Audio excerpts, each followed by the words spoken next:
లేవగానే ఫోన్ చూడకముందు, మెసేజ్లు చదవకముందు దేవునితో మాట్లాడినప్పుడు, దేవుని సన్నిధిలో ఆయన వాయిస్ విని మనము డే స్టార్ట్ చేసినప్పుడు ఎలా ఉంటుందో తెలుసా? మనం ఆ రోజులో అధికారంతో నడుస్తాము. Like you walk in authority, like a leader, because god is in control. You don't walk like a defeated one or with fear in your heart. దేవుడు మీకు ఆ రోజు పర్పస్ని ఇచ్చాడని మనకు ప్రతిరోజు గుర్తొస్తుంది ఆయన సన్నిధిలో మనం సమయం గడిపినప్పుడు. దేవుడు ముందుగా ఉన్నప్పుడు గందరగోళము, భయము, డిస్కరేజ్మెంట్ ఇవన్నీ తగ్గి మనసుకు నెమ్మది, సమాధానం వస్తుంది. మన డెసిషన్ మేకింగ్ కూడా క్లియర్గా ఉంటుంది. Because holy spirit God helps us when we surrender to Jesus in the morning.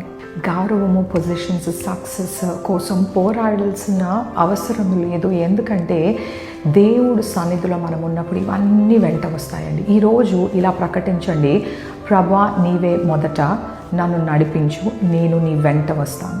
అప్పుడు భయంతో కాదు, నమ్మకంతో మీ రోజును మీరు ప్రారంభించవచ్చు. ఎందుకంటే మత్తయి 6:33 సెలవిస్తుంది, ముందుగా దేవుని రాజ్యమును వెతకమని.